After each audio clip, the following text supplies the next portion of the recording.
Abran sus Biblias en Romanos capítulo 8. Estamos en esta sección de Romanos del verso 10 al 17 y vamos a complementarlo esta mañana con el pasaje de Romanos capítulo 12 del verso 1 al 2. El título de la enseñanza de esta mañana es Buscando una mente renovada, en la continuidad que estamos llevando acerca de nuestro crecimiento espiritual personal con Dios. Recuerden algo que dijimos ya venimos diciendo hace semanas pasadas, que una cosa es el conocimiento bíblico, del cual es muy necesario entenderlo y atenderlo. Pero no es el conocimiento bíblico algo que garantice el crecimiento o la madurez espiritual, ya que aquel que tiene madurez espiritual es aquel que tiene el correcto conocimiento bíblico, pero también se somete a dicho conocimiento por la guía del Espíritu de Dios. O sea que puede haber personas que tengan un correcto conocimiento bíblico, pero que no sean maduros espiritualmente hablando. Mi anhelo, el anhelo del apóstol Pablo, el anhelo del Señor, al final de toda esta enseñanza, es que usted adquiera esa madurez espiritual en su relación y conocimiento personal que usted ha de tener con Dios en este peregrinar por este mundo hasta llegar a su presencia. Amén. Muy bien, Romanos capítulo 8, entonces el apóstol Pablo dice, pero si Cristo está en vosotros, el cuerpo en verdad está muerto a causa, pero si Cristo está en vosotros, el cuerpo en verdad está muerto a causa del pecado, pero el espíritu vive a causa de la justicia. Y si el espíritu de aquel que levantó de los muertos a Jesús está en vosotros, el cual levantó de los muertos a Cristo Jesús, vivificará también vuestros cuerpos mortales por su espíritu que está ¿en quién? En nosotros, en vosotros, en mí y en usted. Así que, mi querido hermano, el apóstol Pablo le dice, deudores somos, pero no a la carne. ¿Por qué? Para que vivamos conforme a la carne. ¿Por qué? Porque si vivís conforme a la carne, moriréis, pero si por el Espíritu hacéis morir las obras de la carne, viviréis. Y este pasaje es el pasaje en el cual nos hemos concentrado y los hemos estudiado, y desde aquí vamos a entender lo que la palabra nos ayuda a poder tener una mente renovada. El versículo 14 dice, todos los que son guiados por el Espíritu de Dios son hijos de Dios.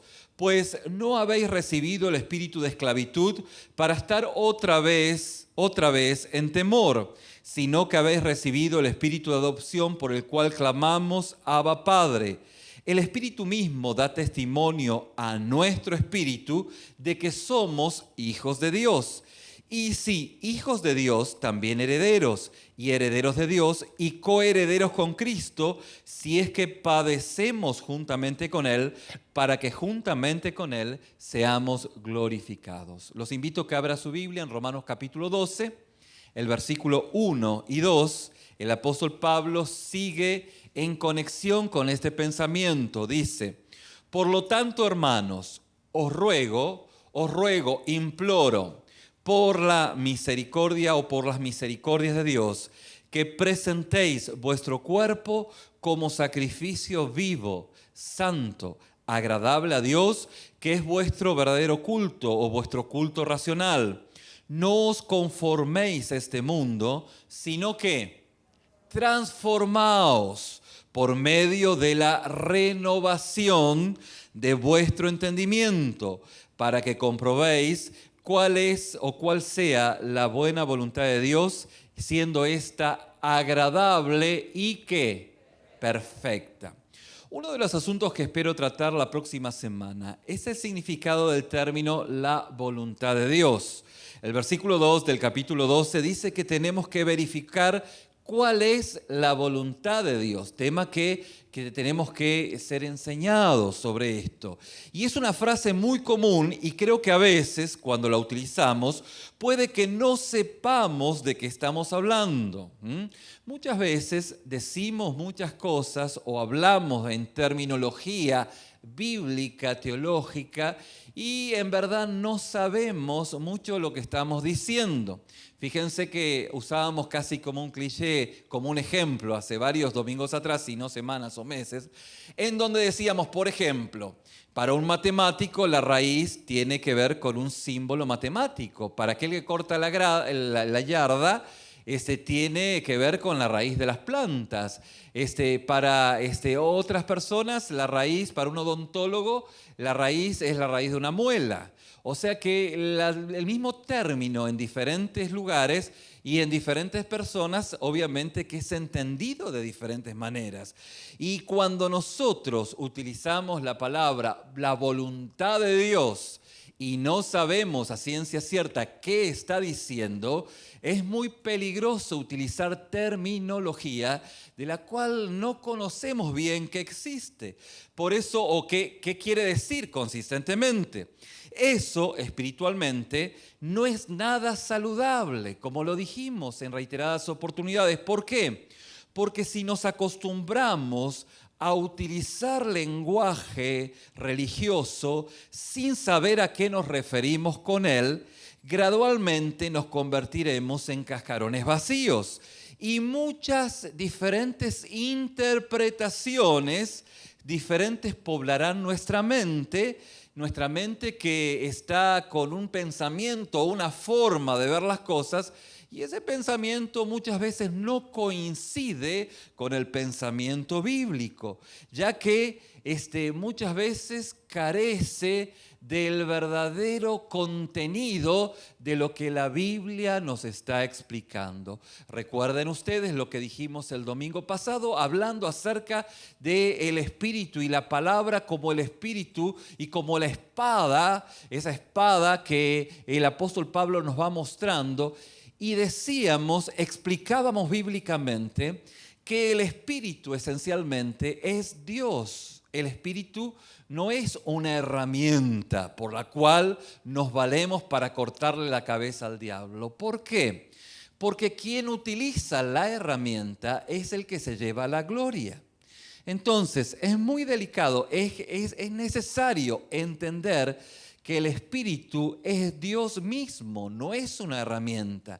Y entendíamos en la semana y el domingo pasado que la manera de poder entender lo que es el Espíritu obrando en nosotros es que nosotros en primera instancia tenemos la autoridad y el poder para poder cortar el suministro de todo aquello que nos lleva hacia el pecado. Pero esencialmente el oír con fe la palabra de Dios hacía que nosotros podamos estar conectados a la fuente, que es el Espíritu de Dios, y de esa conexión que tenemos es el Espíritu quien va obrando, limpiando y haciendo la obra en nuestra vida, llevándose Él la gloria. Amén. No somos nosotros.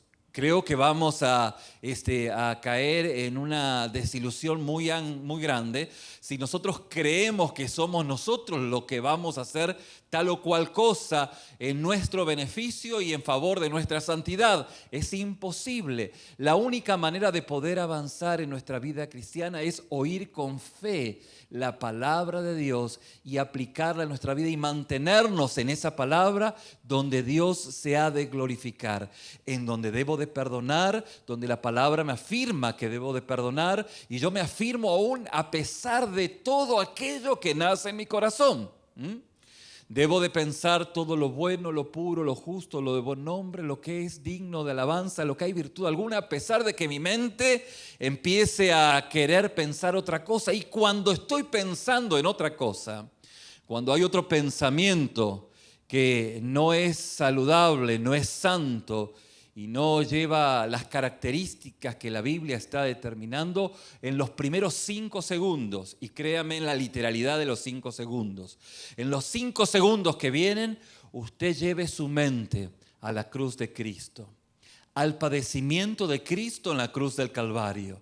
Solo aquel que tiene una mente renovada y que ha sido perdonado por la obra de Cristo puede ahí sí visualizar en el Espíritu la obra de Cristo en la cruz del Calvario. Créame, la obra de Cristo en la cruz del Calvario aplaca elimina todo pensamiento corrupto, corrompido, inmoral. No hay cabida, se muere todo pensamiento que no lleve gloria a nuestro Señor. Pero esto ocurre solo por el favor y el poder del Espíritu. Y créame, mi querido, 5 segundos, ni más ni menos. En los primeros los resiste, ¿no? Y los otros 3 restantes empieza a mirar a Cristo muriendo por usted en favor de su vida, en esa sangre derramada para remisión y perdón de sus pecados. Usted, en una forma maravillosa por el obrar de Dios, empieza a corregir esta mente que en lo natural se opone a la obra de Cristo y a todo lo que sea el gobierno de nuestro Señor en nuestras vidas. Por eso el término que vamos a explicar el domingo que viene, la voluntad de Dios, tiene al menos 3 aspectos o 3 significados bíblicos de los que ya hemos hablado, vamos a hablar y vamos a profundizar el domingo que viene. En primer lugar dijimos que está la soberana voluntad de Dios que siempre se cumple sin fallar. Esa es su santa, soberana voluntad.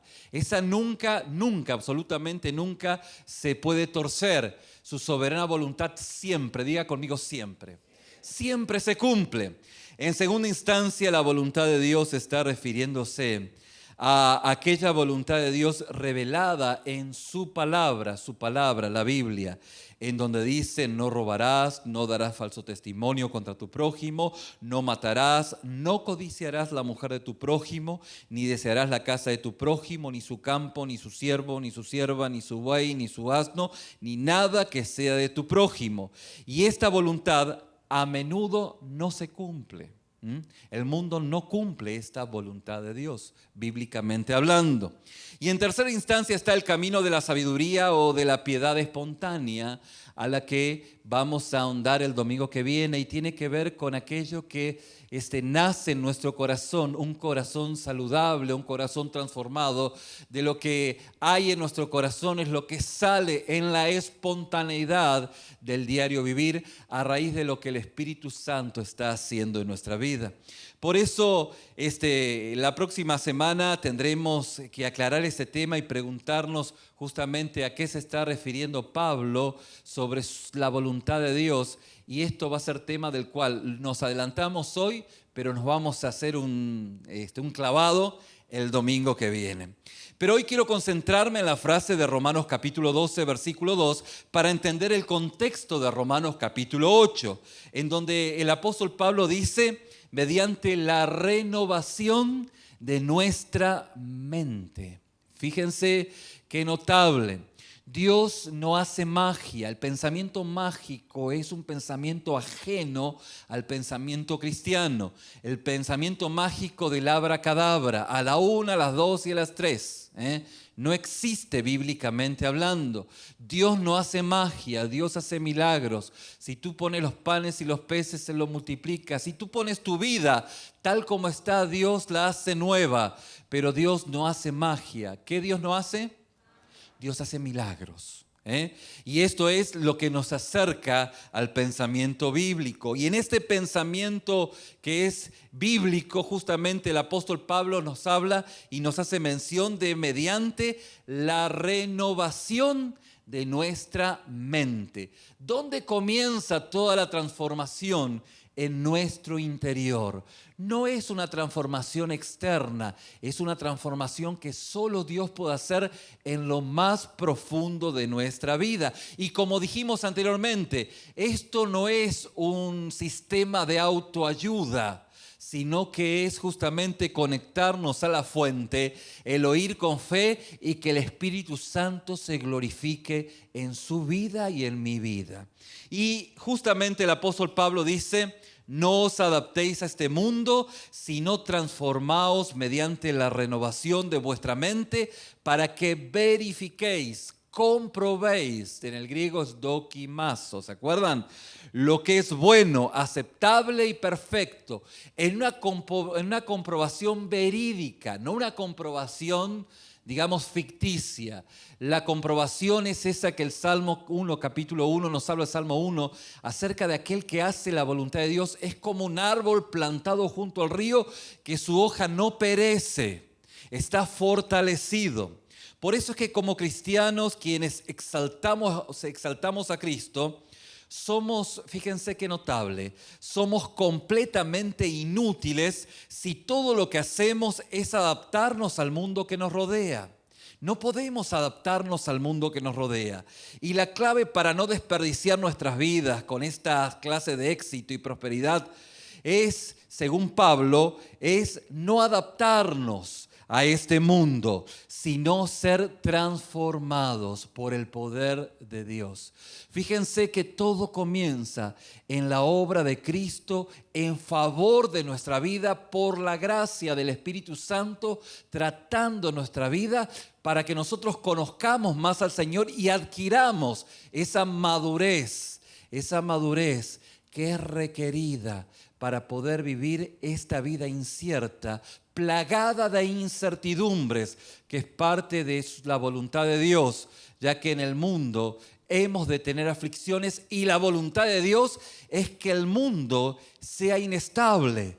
Lo único estable es la palabra de Dios, por eso estamos escondidos con Cristo en Dios, en esa roca firme que es su palabra y la afirmación de que Cristo es aquel que puede guiar y conducir nuestras vidas cuando Él está en el centro de nuestra vida, donde todo gira en su órbita exacta. Amén. Por eso es que esa palabra transformación es utilizada solo una vez en todos los evangelios, exclusivamente cuando se refiere a Jesús en el monte de la transfiguración. La palabra en el griego es metamorfose o metamorfosis. Y la misma palabra se encuentra en ese pasaje y dice Mateo capítulo 17:2, y se transfiguró delante de ellos, y su rostro resplandeció como el sol, y sus vestiduras se volvieron blancas como la luz. Fíjense que es la misma palabra hablando de esa transformación, mostrándonos que la transformación no es una transformación solamente externa, sino que hay una transformación interna producto de la obra de Cristo en nuestra vida. Hago este señalamiento por una sola razón. Quiero dejar bien en claro que la inconformidad con el mundo no significa principalmente evadir externamente las conductas mundanas. Eso está incluido. Hay gente que está en desacuerdo con muchas cosas que los cristianos estamos en desacuerdo, pero esto no significa que ellos sean hijos de Dios. La transformación externa, el conservadurismo externo, no garantiza una transformación interna, por más conservador que usted sea. ¿Me explico? No es esto lo que dice la Biblia. Lo incluye, pero la palabra habla acerca de una transformación interior, una metamorfosis interna, no solamente en aprobar lo que los hijos de Dios aprueban y desaprobar lo que los hijos de Dios desaprueban. Claro, obviamente que esto lo incluye, pero no es solamente esto, sino que es una transformación interna, una transformación que viene por dentro y después más adelante, obviamente, empieza a ser manifiesta en todo nuestro diario vivir. Así es como habla Jesús en Mateo 13, versículo 43, en el capítulo 13. Entonces los justos resplandecerán como el sol en el reino de su Padre. ¿Por qué? Porque esa transformación nos va a llevar a estar en la mismísima presencia de Dios. Fíjense que, como decíamos esta mañana, si bien la salvación es un hecho puntual, donde yo me encuentro con Cristo, bien, donde estaba en mi tiempo, en mi cronos, y luego el Señor en ese kairos, en ese tiempo de Él, donde nos hizo reconocer nuestra fragilidad, nuestra inmundicia, nuestro lodo, nuestro lodazal de nuestro corazón. Y el Espíritu Santo nos mostró esto. Nosotros dijimos, ay caray, qué feo y qué sucio que me encuentro. Y es ahí cuando el Espíritu Santo nos confronta con nuestra realidad, y es en ese momento donde nos arrepentimos de nuestros pecados, reconocemos nuestra fragilidad, reconocemos de que toda nuestra inteligencia y toda nuestra fuerza ha sido como nada, no ha servido para nada, como decíamos domingos pasados. Mirar hacia atrás es pura devastación, aunque en el ámbito, digamos, de las apariencias pareciera que soy un hombre o una mujer o un joven de éxito, solo sé que sé en mi interior qué tan frágil y qué tanto en la lona me encuentro. Solo eso es obra del Espíritu Santo. Y cuando Dios obró de esta manera en mi vida, fue ahí cuando yo reconocí mi condición. Como en esta mañana algunos hermanos pues reconocieron su condición, o amigos, ahora hermanos en la fe, ¿sí? Y de esta manera luego se volvieron a Cristo. Y de esta forma le ocurrió el milagro de la salvación. Como dice Juan capítulo 3, versículo 16, que empezaron a caminar en vida nueva, en vida eterna. Saber de que cierran sus ojos aquí y lo abren en la eternidad, pero también calidad de vida en el presente, viviendo en Cristo Jesús y el Señor Jesús como su centro de su vida. Y esto es lo que ocurre en la vida de aquel que recibe a Jesús como su único y suficiente Salvador. Y cuando esto ocurrió, ahora empieza el camino ascendente hacia esa salvación, hacia esa santificación, corrigiendo el concepto, que hemos sido salvos cuando recibimos a Cristo, pero somos santificados. Bueno, no estaría mal decir somos salvos todos los días, porque todos los días vivimos en salvación. Aunque fuimos perdonados en Cristo, somos perdonados todos los días. Todos los días vivimos pidiendo perdón y recibiendo el perdón y la misericordia de Dios. Y en este camino de santificación vamos caminando hacia Cristo hasta el punto en donde nos parecemos tanto a Él que el Señor nos dice, bueno, ¿qué haces aquí? Pasate para el otro lado, ¿no? Y qué bueno que es ese momento, porque es el caminar con Dios día con día. La transformación, mi querido hermano, no es cambiar de la lista de acciones de la carne por la lista de acciones de la ley. Conceptualmente esto lo hablábamos hace varias semanas pasadas. La experiencia cristiana no es cambiar las obras de la carne, todo lo malo, por ahora obras nuevas, ¿sí? Antes era una mala persona y antes hacía cosas malas y ahora hago cosas buenas, ¿sí? No, eso no se refiere a lo que dice la Biblia. La Biblia lo que nos dice es que cambiamos las obras de la carne por el fruto del Espíritu. Y el fruto del Espíritu nos lleva a hacer justamente las buenas acciones que Dios preparó para nosotros para que anduviésemos de antemano. No es un cambio de antes iba a un antro, ahora voy a una iglesia. Bueno, tal vez estás en la iglesia pero con tu corazón en el antro, o en el mejor de los casos en los frijoles, en lo que fuera, ¿no? Eso no es ser un hijo de Dios. Lo que Dios hace es cambiar esas obras de la carne por el fruto del Espíritu, y ese fruto del Espíritu trae ese gozo apacible que viene de parte de Dios para hacer las cosas que Dios demanda en su palabra. No por el hecho de la presión de tener que hacer las cosas buenas, sino por la libertad que tenemos en Cristo, de que Dios pone en nuestra vida el deseo, tanto el querer como el hacer por su buena voluntad. Y en ese contexto, lo que Dios me exige hacer, para mí es una alegría hacerlo. Por lo tanto, encuentro libertad en poder hacerlo. ¿Me explico? ¿Se acuerdan? En algún momento hemos platicado, aún dentro del orden puede haber libertad. Dábamos un ejemplo en su momento, aquellos que hemos preparado la boda, ¿sí? Quienes hemos preparado toda la boda, pues teníamos un orden establecido, pero en ese orden establecido nos sentimos libres de poder hacerlo. Nos sentimos en la libertad de todo lo que estábamos haciendo, aunque ya lo habíamos establecido de antemano. Que algo esté en orden no significa que no haya libertad dentro del orden. ¿Me explico? Puede haber espontaneidad, que también es parte de la libertad. Tanto uno como otro no se excluyen, al contrario, están juntos. Pero lo que la Biblia nos muestra es que la libertad que tenemos en Cristo es porque queremos hacer su voluntad. Nadie nos impone a hacer lo que Dios ha establecido en su palabra. Decía un hombre de fe: ama y haz lo que quieras, y eso dentro del contexto de poder amar a Dios por encima de todas las cosas.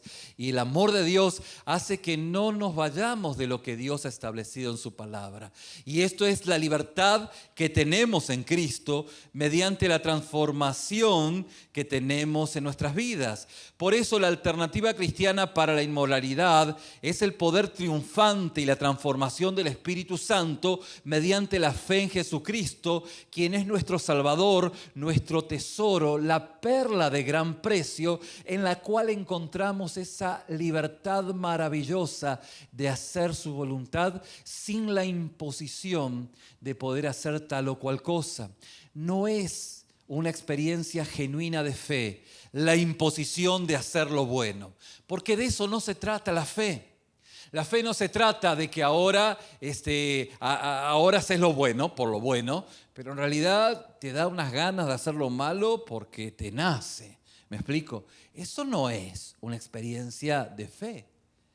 La experiencia de fe nace en la transformación, en ese fruto del Espíritu que Dios ha puesto en mi vida, de un genuino y real encuentro con Dios.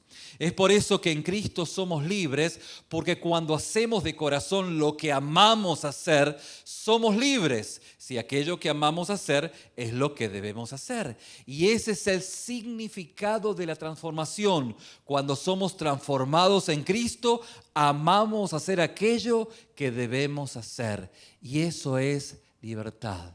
Somos transformados, la entendemos, nos cayó el 20, nos bajó el agua al tanque. ¿Me explico?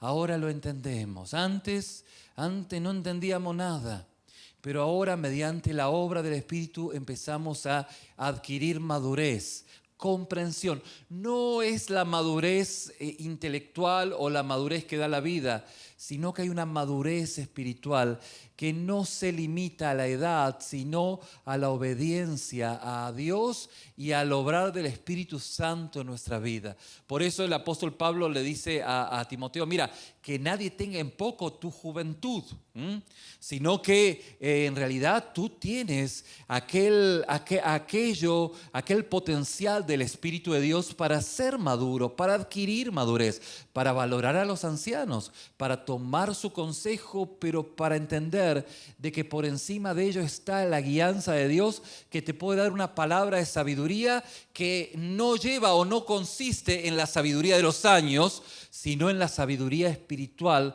producto de la obediencia que tengas a Dios.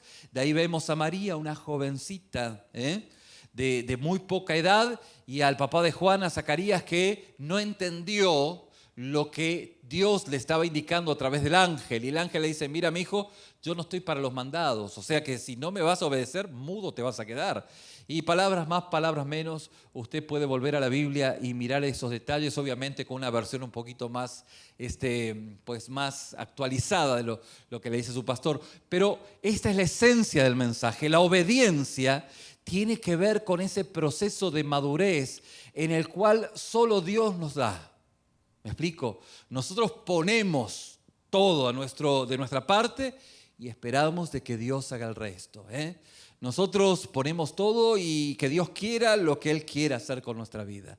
Por eso es que la madurez es parte de la obra de Dios en nosotros. Dios da la madurez, pero la realidad es que muchas veces la madurez que pudiéramos adquirir conforme a la voluntad de Dios es limitada por la desobediencia a la palabra que nosotros tenemos a consecuencia de no tener una mente renovada y transformada como el apóstol Pablo lo está describiendo. Por eso es que el medio de transporte esencial para todo este proceso de crecimiento, no de decrecimiento, sino de crecimiento en nuestro acercamiento a Dios, es la renovación de nuestra ¿qué? De nuestra mente, ¿bien? Ahora, si anhelamos liberarnos de la conformidad con el mundo, si usted anhela ser transformado desde adentro hacia afuera y volverse justamente un hijo de Dios más que vencedor, si anhela dejar de ser un simple cristiano manejado por el deber y anhela comenzar a hacer lo que ama hacer, porque usted entiende que eso es la libertad en Cristo a partir de la comprensión de esta enseñanza. Si usted anhela ofrecer su cuerpo como un sacrificio vivo a fin de que toda su vida sea un acto espiritual de adoración y muestre el valor de Cristo por encima del valor del mundo, usted necesita ser y tener una mente transformada. Por eso usted debe entregarse con toda su fuerza a perseguir la renovación de su mente, porque la Biblia dice que esa es la clave para la transformación. No le rasque ni le busque por otro lado. La clave de la transformación en nuestra vida es la renovación en nuestra manera de pensar. Y no os adaptéis a este mundo, sino transformaos mediante la renovación de vuestra mente. Les dije en reiteradas oportunidades una frase, una máxima que acuñamos mi esposa y yo: si no escuchan a Dios, menos han de escucharnos a nosotros. A veces cuando hablamos y hablamos y hablamos y vemos que la persona no escucha a Dios, pues ya casi ni hablamos más. Porque si no escucha a Dios, menos nos va a escuchar a nosotros, por más retórica, por más argumentación, por más ideas que tengamos. Y fíjense que muchas veces eso es el error en el que caigo en lo personal, ¿eh? A veces trato de convencer a una persona que haga una cosa, que no haga lo otro, y después termino pensando, bueno, pues si no lo escucha Dios. Ahora, ¿cómo yo estoy seguro que yo escucho a Dios y que Él no? Bueno, no porque sea pastor, porque hay pastores que no pueden estar escuchando a Dios, sino porque usted se mide en cuanto a lo que la palabra de Dios dice. Entonces, si la palabra de Dios dice que usted tiene que congregarse, si la palabra de Dios dice que usted tiene que perdonar, si la palabra de Dios dice que usted tiene que amar, entonces usted está en el marco bíblico, en el canal bíblico, en las vías de la palabra, y entonces usted está en lo correcto, mientras que aquel que argumenta del por qué no tiene que perdonar, que el por qué tiene que hacer tal o cual cosa, pues se basa en sus ideas y no se basa en la palabra. Usted sabe que está firmado en la palabra de Dios. Amén. Muy bien. Ahora, fíjense, ¿qué pasa con la mente humana? ¿Por qué nuestra mente necesita ser renovada? Sería una buena pregunta. ¿Y cómo es esta renovación? Sería otra pregunta. ¿Y cómo podemos buscar y disfrutar de esta renovación? Que sería otra pregunta. ¿Cómo poder hacer para que nuestra mente sea renovada? Fíjense que muchos piensan que el único problema que la mente humana tiene es que no tiene el acceso a todo el conocimiento que necesita. El mundo piensa de esta manera. Mientras más ilustre sea aquel que conoce, o sea, tiene más conocimiento, mejor decisiones va a tomar. En un sentido es cierto, pero no se queda corto este pensamiento. Así que la educación se vuelve el gran instrumento para alcanzar la redención. Si bien es importante, pero se queda corto o se queda a medio camino este pensamiento que el mundo piensa. Fíjense que las personas, como dice algunos artículos que leí dentro de la preparación de este mensaje, piensan que simplemente tuvieran más educación, no utilizarían su mente para inventar estafas elaboradas y complot terroristas sofisticados y complejos esquemas para la malversación, ni manipularían sus palabras para decir groserías radiales con una mentalidad ágil, si tuvieran mayor conocimiento. Pero la verdad que, si bien es cierto en un sentido, aquellos que tienen mayor capacidad de conocimiento pudieran tener mayor, amplitud en opciones en la vida. La Biblia dice que sí, el consejo de los muchos es la ganancia del sabio, pero igual es muy limitado este pensamiento a nivel de lo que aún la Biblia nos va hablando en cuanto a la profundidad de este tema. Por eso es que, si bien hay sabiduría en lo que estamos diciendo anteriormente, la Biblia hace un análisis más profundo acerca de este problema. Fíjense qué notable, porque si ustedes ven todas las grandes estafas, estaba mirando el otro día un documental en CNN, en donde hay que ser muy inteligente para hacer las estafas. Las estafas de Wells Fargo, hay que ser demasiado inteligente. Si usted no sabe de lo que ocurrió con este banco, pues investíguelo. Pero al que se le ocurrió hacer este tipo de estafa, tiene que ser muy inteligente, ¿sí? Aquel que por el WhatsApp le manda un texto y que se conecta a su teléfono y que después le saca todos sus datos, dudo que aquí haya algunos, o no, espero que no haya, ¿no? Si hay, tienen que arrepentirse de sus pecados. Pero es muy complejo ese conocimiento. O sea que aún ese análisis del conocimiento es limitado. ¿Por qué? Porque la gente mayor o con mayor conocimiento es la que a veces más estragos hace dentro de... Había que saber manejar un avión para hacer lo que hoy estamos recordando. Dudo que algún mortal que se sube a un avión sepa manejar un Boeing. O sea que las personas con mayor sofisticación no precisamente pueden ser las más agraciadas, sino que el mal está en el corazón, a lo que lleva a la persona a hacer aquello que ha de hacer, ¿no es cierto? Por eso la Biblia hace un análisis mucho más profundo acerca de este problema. En Efesios capítulo 4, 23, Pablo utiliza una frase impactante para paralelizar Romanos 12:2 y ponernos en contexto de Romanos capítulo 8. Dice, y que seáis renovados en el espíritu de vuestra mente. Ay, ay, ay. O sea que la Biblia hace un análisis más profundo acerca de este tema.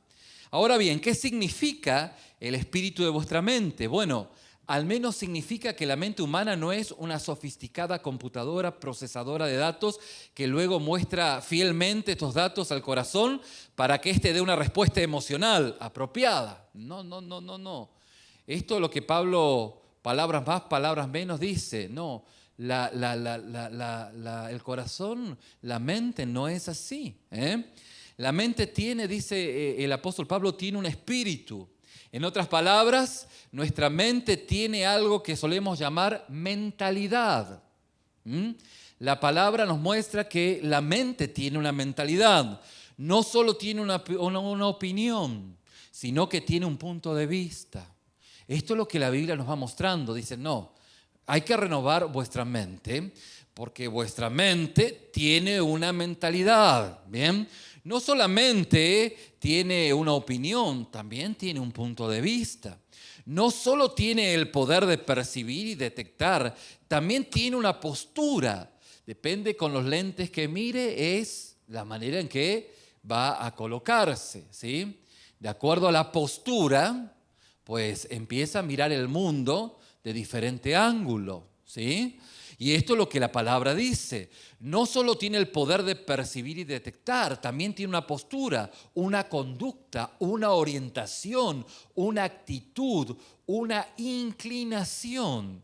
El apóstol Pablo, escribiendo a los Efesios, dice, miren, sus mentes son peligrosas porque tienen una mentalidad. Y el apóstol Pablo dice, por eso debe ser renovado el espíritu de vuestra mente. O sea que su mentalidad, su manera de pensar, lo que técnicamente podría llamarse sus paradigmas. Por eso es que nosotros en el Señor vamos aprendiendo día con día. Aún los ancianos, cuando levantaban su rostro decían, santo, santo, santo, porque vislumbraban algo más de la infinitud de nuestro Señor. La Biblia nos muestra que somos enseñados, vamos creciendo de gloria en gloria, vamos adquiriendo ese conocimiento que viene de parte de Dios en la comprensión limitada que tenemos en este mundo. Pero aún la Biblia dice, mi hijo, no naces sabiendo. Y lo que sabes es posible que sea modificado ¿Por qué? Porque el Espíritu va por revelación, trayendo en esa revelación progresiva un conocimiento que va creciendo, va aumentando por la gracia de Dios en una comprensión más profunda de la vida de Dios y de nuestro caminar día con día en la practicidad de la vida. Fíjense qué notable. Esta mañana con los hermanos en el discipulado, llegaba a la conclusión en que aunque los hermanos tienen muchas conexiones con otros cristianos, pero las experiencias, no quiero pensar que es la experiencia de quienes están siendo discipulados, aunque pudiera ser también, pero los testimonios eran experiencias de gente conocida, cristiana también, que no reflejaba el favor de Cristo en su vida, no reflejaba la imagen de Cristo, reflejaba la intolerancia, la ausencia de amor, reflejaba un montón de elementos que uno llega a pensar, pues, ¿qué es eso? ¿Me explico? ¿Qué es eso? Pues es el rótulo, es como el apóstol Pablo decía a los corintios, bueno, miren, todos dicen que recibieron a Cristo, yo tengo el beneficio de la duda, o sea, ¿por qué? Porque ya tenían que ser más creciditos, mijos, ¿eh? Habiendo de comer carne, están todavía a lechita. Así que están los naturales, quienes no conocen de Cristo, están los espirituales, que ustedes no son, decía el apóstol Pablo a los Corintios, pues ustedes deben ser los carnales, ¿eh? Deben ser los niños, ¿eh? Y no hay problema que sean niños cuando uno comienza, está todo bien, uno comienza como niño, pero usted hace 10 años que ya están en Cristo, ya debieran de ser al menos de 10 años, ¿eh? Comportarse como un preadolescente, vamos a ponerlo como un preadolescente, pero no como un niño con los berrinches que hace. Y de eso justamente los hermanos nos ilustraban, ¿eh? De berrinches que hacen cristianos, ¿no? Bueno, no sé si ponerlo entre comillas, porque por ahí puede ser que sean cristianos berrinchudos, ¿no? Cristianos inmaduros, ¿eh? Pero el punto es que no hubo esa transformación, ¿eh? El punto es que en sus paradigmas, ¿sí? En su estructura mental, pues le está faltando, ¿eh? No le está llegando agua al tanque, no le está cayendo el 20, no le está... ¿Y eso qué es? ¿Eso es que Dios los tiene ahí limitados? No, eso es que pues es necesario aplicarse en lo que Dios ya nos dio, entendiendo, como dijimos al principio de la enseñanza, que conocimiento espiritual no es sinónimo de madurez espiritual. La persona madura, ¿quién es? Aquel que se somete y se sujeta ¿a quién? A la palabra adquirida, recibida. ¿Vamos bien hasta acá? No se me han dormido todavía, ¿no? Muy bien. El problema de nuestra mente no radica simplemente en el hecho de que no somos infinitos y por tanto no tenemos toda la información. El problema es que nuestra mente está caída, lamentablemente. Nuestra mente tiene un espíritu, una inclinación, una mentalidad que es hostil a la supremacía absoluta de Dios. Nuestra mente está inclinada a no ver a Dios como infinitamente más digno de alabanza que nosotros o que las cosas que hacemos o logramos. Nuestra mente siempre quiere llevarse el mérito, ¿eh? Por eso Romanos capítulo 1, versículo 28 dice, y así como ellos no tuvieron a bien reconocer a Dios, Dios los entregó a una mente reprobada. Mi querido, si quieres pecar, te abro la tranquera, pero peca fuera, ¿eh? No seas un cristiano de segunda, porque el cristiano de segunda no te permite ser un cristiano de primera en la iglesia, o sea, en la iglesia te sientes mal, porque sabes lo que estás haciendo en el mundo, y en el mundo te sientes mal porque sabes que estás desagradando a Dios. Entonces, sé un mundano de primera, así te vas bien al infierno, ¿eh? Palabras más, palabras menos.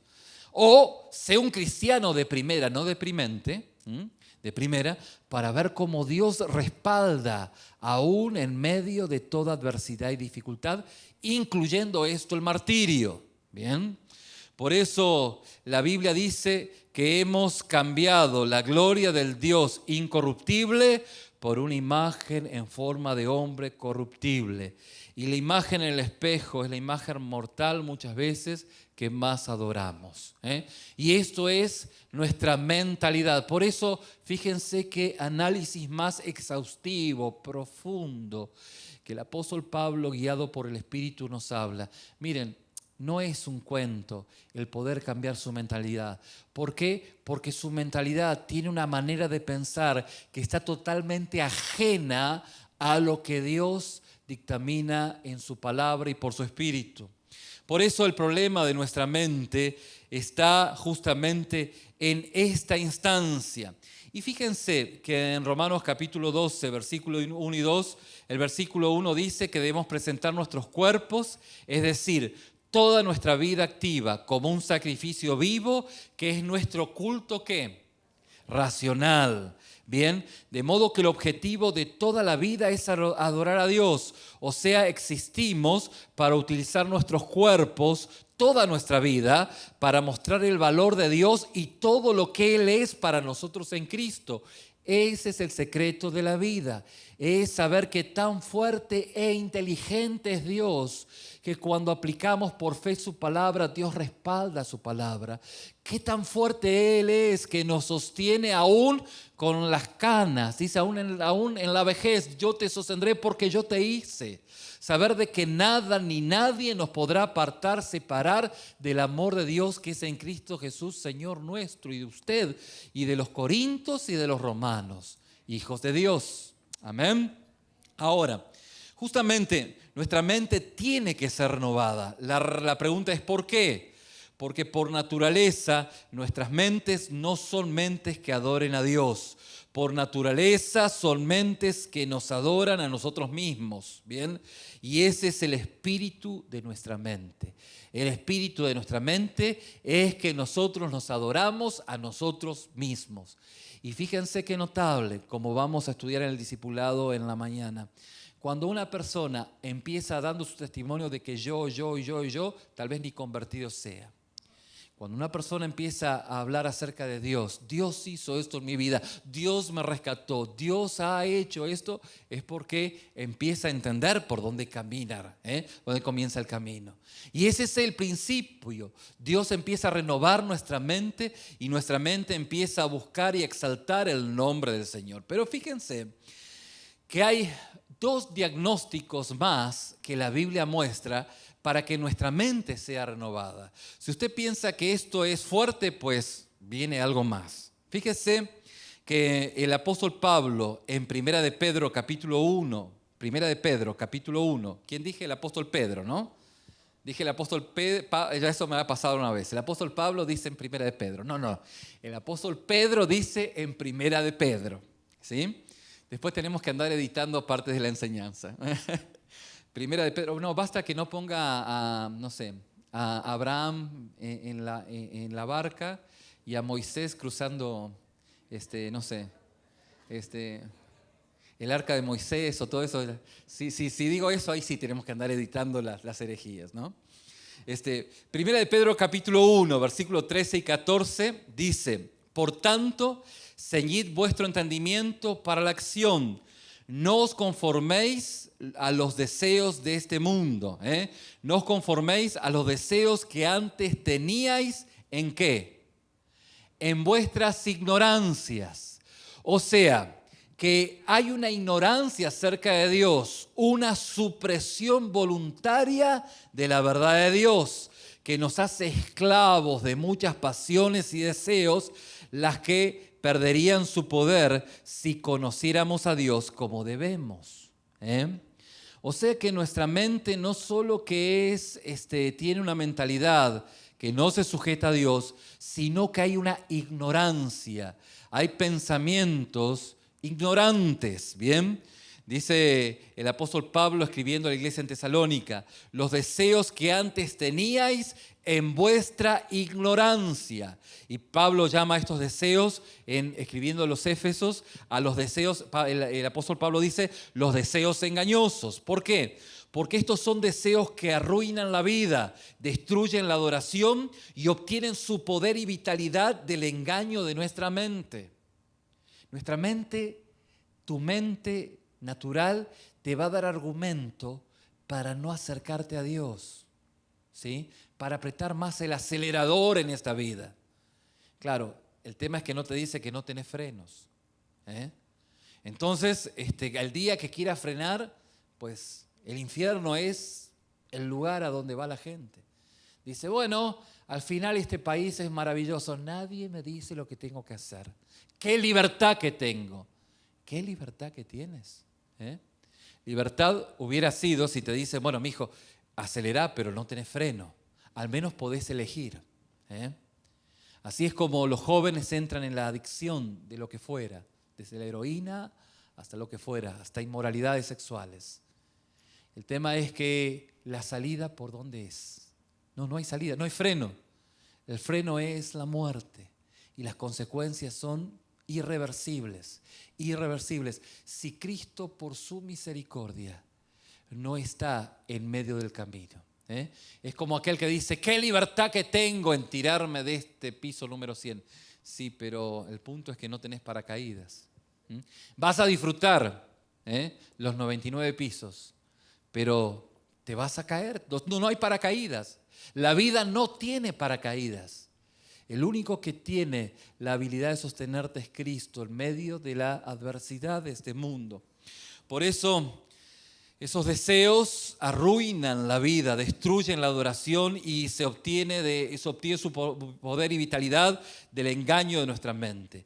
Hay una clase de conocimiento de Dios, una renovación de mente que nos transforma para poder liberarnos del engaño y el poder del deseo de aquellos pensamientos engañosos. Ignorantes, ignoran la gracia y el favor de Dios. Y esto no depende de la condición social, cultural y económica. Esto depende de lo que Cristo obra en nuestra vida y nuestra capacidad de reconocer lo frágil que somos. ¿Bien? Es cierto que por ahí alguien que tiene un poder adquisitivo más elevado, por ahí tiene más entretenimiento, hoy puede puede pasear en su barco, puede ir a jugar al golf, y no tiene tiempo para la iglesia, ¿me explico? Para buscar a Dios. Es cierto que el dinero por ahí puede darte un ámbito de entretenimiento, pero aún también, como dice la Biblia, es vanidad de vanidades. La palabra nos afirma que esos confían en carros y en caballos, y nosotros ¿en qué? En el nombre de Jehová confiamos. Ahora, no quita que Dios soberanamente te dé carros y caballos. El tema es que no confíes en los carros y caballos.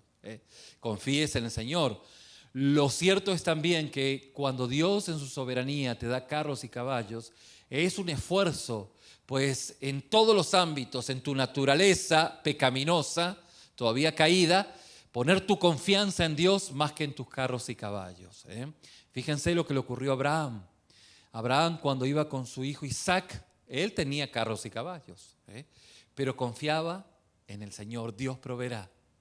Él podría haber dicho, bueno, si no aparece el sacrificio, mis siervos, ustedes traigan el cabrito. Pero él dijo, no, confío en el Señor, en las provisiones, en las riquezas, en gloria, en Cristo Jesús, digamos, en lo que la Biblia habla en el Nuevo Testamento.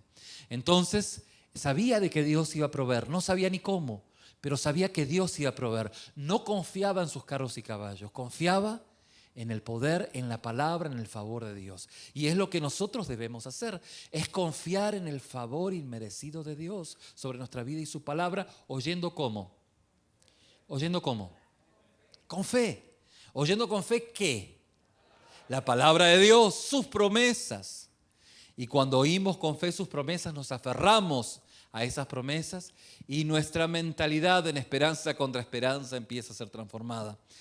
El otro diagnóstico está en Efesios 4, 17 y 18. Dice, ya no andéis, así como andan los gentiles, en la vanidad de su mente, entenebrecidos en su entendimiento, excluidos de la vida. En otras palabras, excluidos de la vida de Dios por causa de la ignorancia que hay en ellos, por la dureza de su corazón. Y esto es el último diagnóstico que hay en nuestro corazón. Nuestro corazón es duro. Hay un corazón duro. Pablo nos lleva más profundo que Pedro en este pasaje de Efesios. Él penetra por debajo de la vanidad de la mente y del entenebrimiento del entendimiento, de la ignorancia voluntaria, y dice que todo tiene su raíz ¿en qué? en el endurecimiento de nuestro corazón. Nuestro corazón no solo tiene una mentalidad, nuestro corazón no solo tiene pensamientos ignorantes, sino que nuestro corazón es duro, duro como la piedra. Por eso cuando suprimimos mentalmente la verdad liberadora, lo hacemos por la dureza de nuestro corazón. Nuestros duros corazones no se subyugarán a la supremacía de Cristo y por lo tanto nuestras mentes ciegas no podrán ver la supremacía de Cristo. Es imposible. Hay un corazón duro. La Biblia dice, es un corazón duro en lo que hay en nuestra vida. Por eso es que este es el diagnóstico de nuestro corazón. ¿Cómo lo ve? El mundo dice, no, es falta de conocimiento. La Biblia se va al fondo. Dice, no, es que el corazón está duro. El corazón es un corazón duro. Por eso la Biblia dice, la palabra de Dios dice, lo que tiene que cambiar es tu corazón. No tu ayornamiento, venir religiosamente todos los domingos a la iglesia. No, tu corazón. Y como consecuencia del cambio de tu corazón, va a venir todos los demás. Este es el lugar donde la Biblia nos pone. Ahora, es por eso es tan necesario, como dice el apóstol Pablo, tu mente debe ser renovada. Tu mente debe ser renovada y de esta manera debe haber esta maravillosa transformación. Transformaos mediante la renovación de vuestra mente. Por esto es que es necesario que nosotros podamos ver esta obra del Espíritu Santo, la cual Dios está haciendo en nuestra vida, ha hecho en nuestra vida y quiere continuar profundizando en nuestro corazón. Y esto tiene que ver con esa doble acción del Espíritu en nuestra vida. Obviamente la Biblia nos diagnostica un corazón duro, un corazón entenebrecido y nos muestra que el Espíritu Santo obra de dos maneras en nuestra vida. Esa obra es una doble acción del Espíritu. El apóstol Pablo en 2 Corintios capítulo 3 versículo 18 dice, por tanto, todos nosotros miramos a cara descubierta como un espejo la gloria del Señor. En otras palabras, somos transformados de gloria en gloria en la misma imagen como por el Espíritu del Señor. Entonces, lo que la Biblia nos muestra es que nosotros al contemplar a Cristo, la primera acción que hace el Espíritu Santo es transformar nuestra vida para que nuestro corazón vuelva a latir. Dice la palabra que Dios nos quita ese corazón duro y nos da un corazón de carne. Ahora, ¿qué hace el Espíritu para transformar en la imagen del Dios vivo y para glorificar a Dios a nuestras vidas? ¿Qué Él hace? Bueno, el Espíritu nos capacita para contemplar la gloria del Señor. Así es como se empieza a renovar nuestra mente. ¿Y qué significa contemplar la gloria de Dios? Significa reconocer nuestra fragilidad, reconocer nuestra incompetencia, reconocer de que no somos campeones. ¿Qué somos? Somos convalecientes. ¡Qué bien! Muy bien. Somos convalecientes. Muy bien. No somos campeones. Convalecientes. Bíblicamente hablando, somos convalecientes. Y como convalecientes necesitamos el médico. ¿Me explico? Y en esa convalecencia empezamos a contemplar la gloria de Dios. Empezamos a reconocer sus promesas, empezamos a ver de que Dios tiene más sabiduría que yo, empezamos a saber de que Dios tiene más capacidad para guiar nuestras vidas que yo y empezamos a depender en Él. Y cuando Él se lleva la gloria, ¿qué nos deja a nosotros? Nos deja el gozo de saber que Dios lo hizo conforme a su soberana voluntad. ¿Me explico? Esto es parte de la experiencia de aquel que es transformado, su corazón es transformado. Por eso el Espíritu Santo los capacita para contemplar la gloria del Señor y a ver a Cristo como realmente es. Pero para hacernos capaces de contemplar así la gloria de Dios, el Espíritu debe realizar una doble obra, debe obrar en dos direcciones. En primer lugar, de afuera hacia adentro y de adentro hacia afuera, de afuera hacia adentro, a través de la palabra. Es la palabra la que nos empieza a mostrar la fragilidad, las verdades eternas. Es la palabra a la que usted se expone constante y cotidianamente, a la que empieza usted su corazón empieza a ablandarse. Ahora, obviamente que el Espíritu Santo obra de adentro también hacia afuera, ablandando nuestro corazón, haciendo que esa palabra empiece a volverse dulce, empiece a ser aquella palabra que exalta la obra de Cristo. Y esto es exactamente lo que nuestro enemigo no quiere que hagamos. Dice la palabra en 2 Corintios capítulo 4, versículo 4, Satanás, el Dios de este mundo, ha cegado el entendimiento de los incrédulos para que no vean el resplandor del evangelio de la gloria de Cristo. Y esto es lo que nosotros hemos sido despertados, destapados. Ahora vemos lo que antes no veíamos. ¿Por qué? ¿Por medio de qué? Por medio de la luz de Cristo. Y el Espíritu justamente trabaja de adentro hacia afuera, rompiendo el endurecimiento de ese corazón que está cegado y está corrupto por nuestra mente. Nuestra mente está corrompida, pero la palabra empieza a traernos esa vitalidad, esa revelación. El Espíritu debe trabajar de afuera hacia adentro mediante la verdad que exalta a Cristo y de adentro hacia afuera abrazando humildemente esa verdad. Empezamos a abrazar humildemente esa verdad. Sí, no soy un campeón, no me las sé todas. No soy aquel como, hay de moda una palabra que se llama chovismo. ¿Qué es chovismo? No me importa, búsquelo después.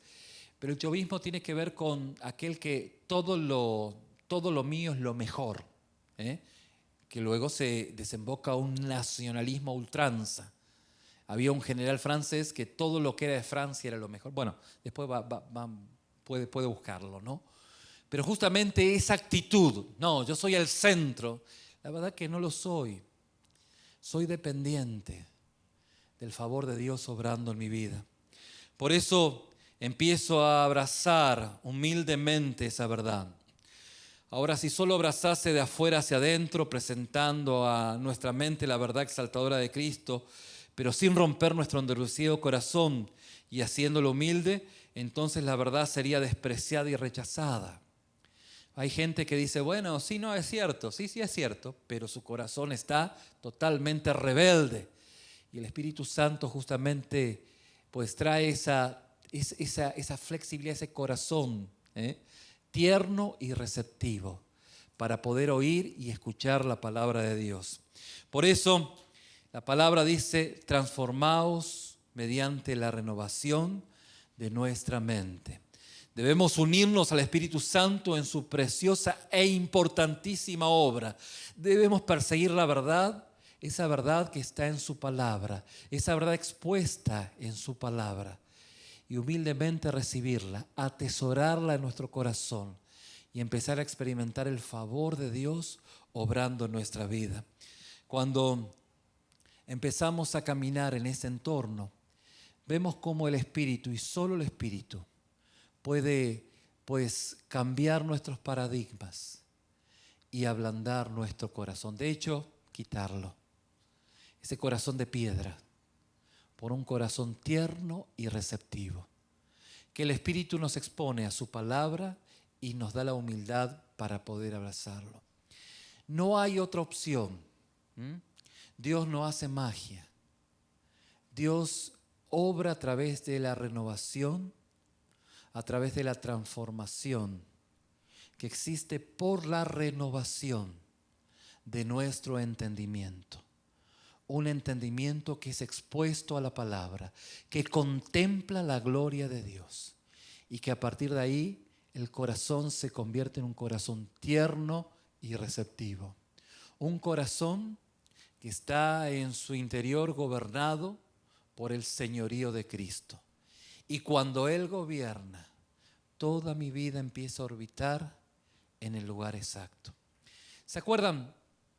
En algún momento dijimos, el pecado ha dañado la vida de la humanidad. Es necesario contemplar nuestra vida y mirar las noticias y ver de qué manera el diablo y el pecado ha corrompido la humanidad. Así esto ha ocurrido en nuestras vidas y hay consecuencias de aquello que ha pasado en nuestras vidas. Cuando llegamos a Cristo, llegamos con todos nuestros planetas alborotados, ¿sí? ¿Por qué? Bueno, es lógico, porque nosotros éramos el centro y nosotros no tenemos el poder de que todo gravite en el lugar correcto. Y el pecado ha corrompido nuestras vidas, ¿bien? Cuando Cristo se pone en el centro, Él empieza a ordenar nuestra vida de tal manera que todo empieza a orbitar en el lugar correcto. Algunas cosas son totalmente sanas, milagrosamente hablando. Dios nos libera, ¿me explico? Y otras cosas, cuando lleguemos a su gloria, a su presencia, seremos totalmente transformados. ¿Me explico? Yo les contaba, tengo mi abuelo por parte de mi mamá, mi abuelo y familiares maternos, gracias al delirio de Hitler, cuando Hitler invadió Polonia, pues martirizó, exterminó a muchos polacos y mucha gente más, ¿no? Pero ellos fueron quienes presenciaron cosas atroces, que ellos vieron de primera mano. Eso fue un golpe en sus emociones, en mi abuelo, un golpe emocionalmente muy fuerte, muy fuerte. Él luego emigró hacia Sudamérica, pero ese golpe ya estaba generado. ¿Por qué? Por el corazón de un pecador llamado Adolf Hitler, que tenía él y otra parva de gente más, ¿no? Pero mi abuelo fue golpeado, emocionalmente hablando. Y él se encontró con Cristo, él recibió a Jesús como su único y suficiente Salvador, estando en Sudamérica. Y su vida fue acomodada. Dios sanó varias áreas de su vida. Lo que siempre batalló hasta su muerte fue con sus emociones, porque el pecado había dañado esa área, ¿sí? Y él batalló mucho con la depresión, la tristeza. Imagínense, o sea, ni se puede uno imaginar, ¿me explico? Ni uno se puede imaginar lo que vivió en carne propia. Y esa experiencia lo traumó, pero se afirmó en la palabra. La Biblia dice que la vida es de Dios, que nadie puede quitarla sino Dios.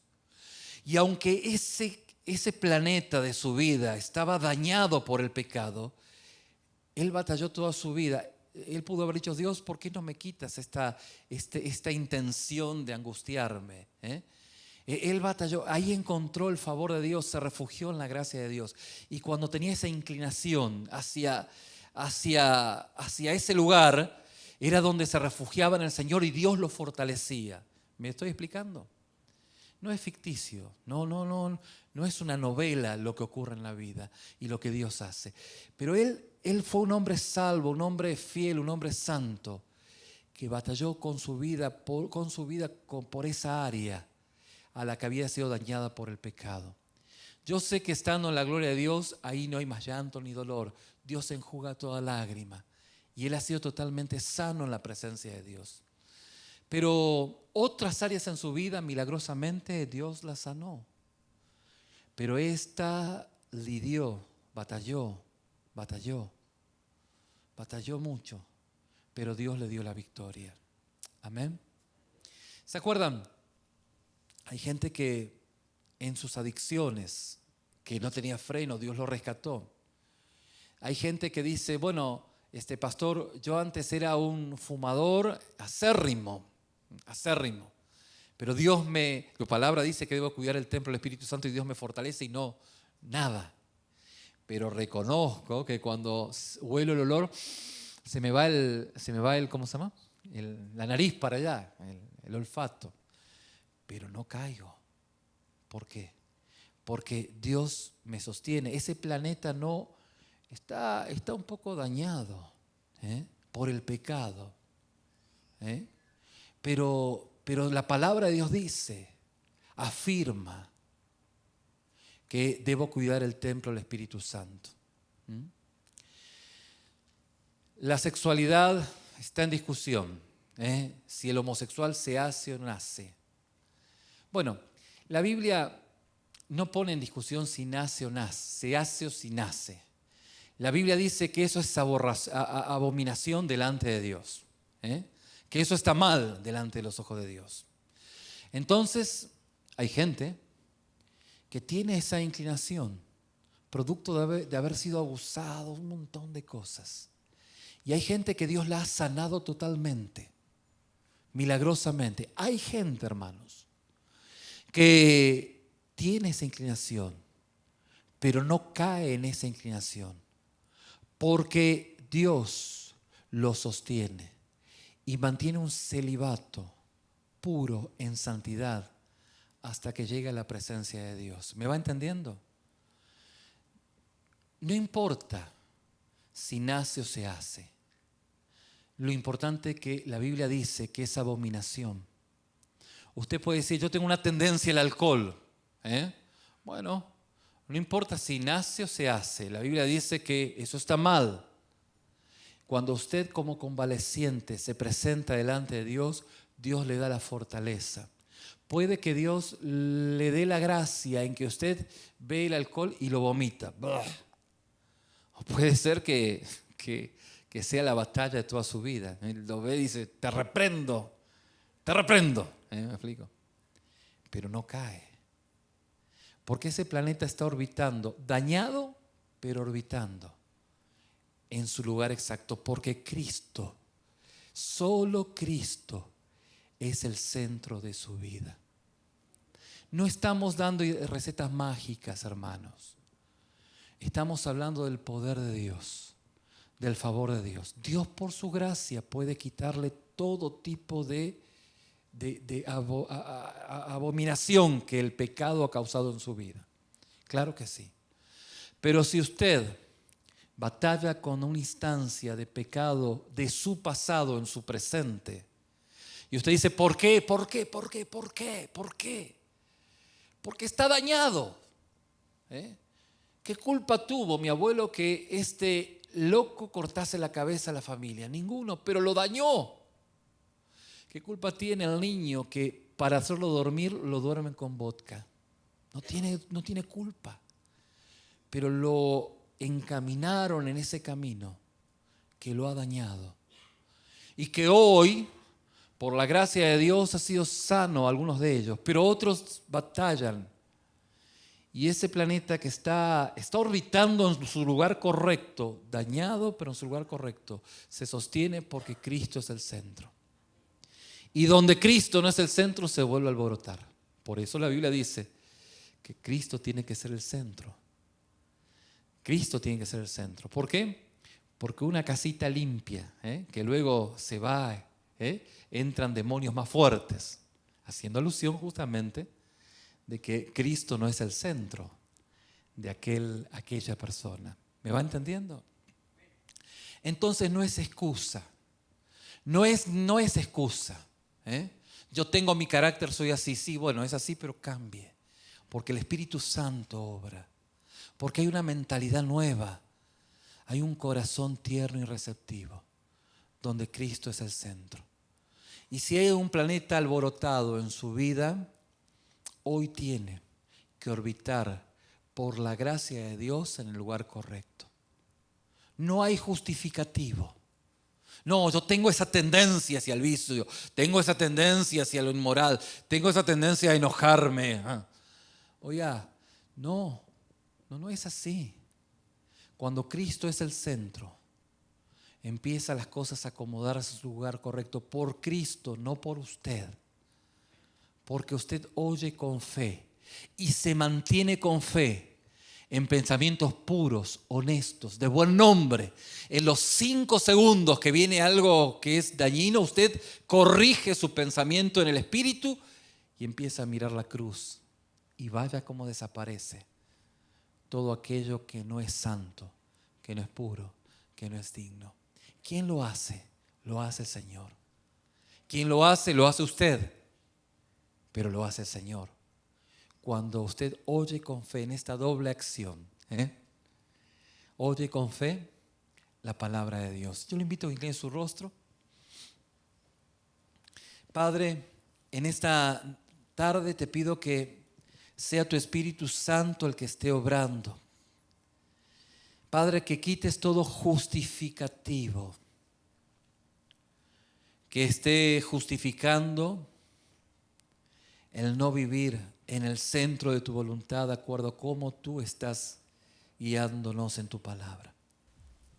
Señor, yo te pido en esta tarde que quienes hoy receptores son de tu palabra puedan atesorarte a ti como la perla de gran precio, como aquel astro, el sol de justicia que hace orbitar toda la vida en su lugar, pero toda la vida como tú has establecido en tu palabra.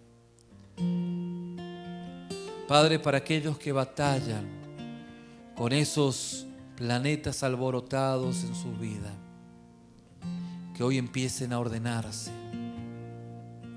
Señor, por aquellos que en esta tarde tienen un corazón endurecido de pensamientos ignorantes, Padre, que esta tarde esa manera de pensar, esa mentalidad sea quebrada por tu Espíritu obrando en sus vidas,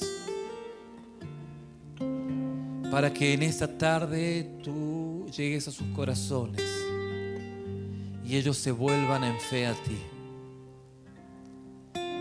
Padre, te pido que sea tu gracia obrando en esta tarde en quienes hoy son receptores de tu palabra.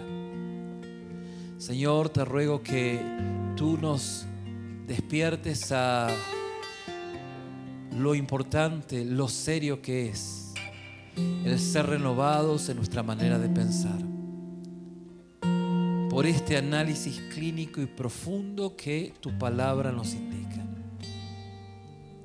Y Señor, en esta tarde te ruego primeramente por aquellos quienes están lejos de ti, que saben que su vida es un cúmulo de elementos totalmente alborotados. Y aquellos que en esta tarde, Señor, están deseando entregar su vida a ti. Padre, te pido que los ayudes y los guíes. Y mi querido amigo, amiga, si en esta tarde por el Espíritu Dios te ha mostrado que debes caminar como Él quiere en su palabra y que tienes que reconciliarte con Dios porque tu mentalidad, tú haces lo que quieres y no está sujeta al gobierno de Cristo, y por el Espíritu tú has entendido esto y quieres entregar tu vida a Jesús, con tus palabras o con las mías, yo te invito a que hagas esta oración diciéndole: Señor Jesús, en esta tarde te recibo como mi Señor y mi Salvador. Te pido perdón por mis pecados. Te pido que me guíes. Recibe mi vida. Controla y gobierna mi vida. En el nombre de Jesús. Padre, yo te pido que confirmes esta oración en quienes están reconociendo toda su vida alejada de ti. Todo, Señor, la podredumbre que hay en su corazón. Y entender, Señor, de que solo tú tienes el control y el gobierno de sus vidas. Padre, te pido que los bendigas y confirmes esta decisión en aquellos quienes están orando de esta forma. En el nombre de Jesús. Pero mi querido, si usted ya es un hijo de Dios y el caminar por esta ciudad le ha ensuciado los pies y usted sabe que no está haciendo lo correcto delante de Dios, con sus palabras o con las mías, yo lo invito a que usted pueda en esta tarde entregar su vida en el señorío de Cristo absolutamente. Que usted pueda entregar su vida a que Dios gobierne su vida, diciéndole: Señor Jesús, gobierna mi vida. Te pido perdón. Pídale perdón a Dios por aquellos pecados que usted sabe que ha cometido. Y Dios, que es grande en misericordia, cuando usted se arrepiente de corazón, dice la palabra que echa aquellos pecados al fondo de la mar y que no se acuerda nunca más. Padre, ministra la vida de tus hijos en esta tarde de esta manera. Derrama de tu gracia y tu bendición. En el nombre de Jesús.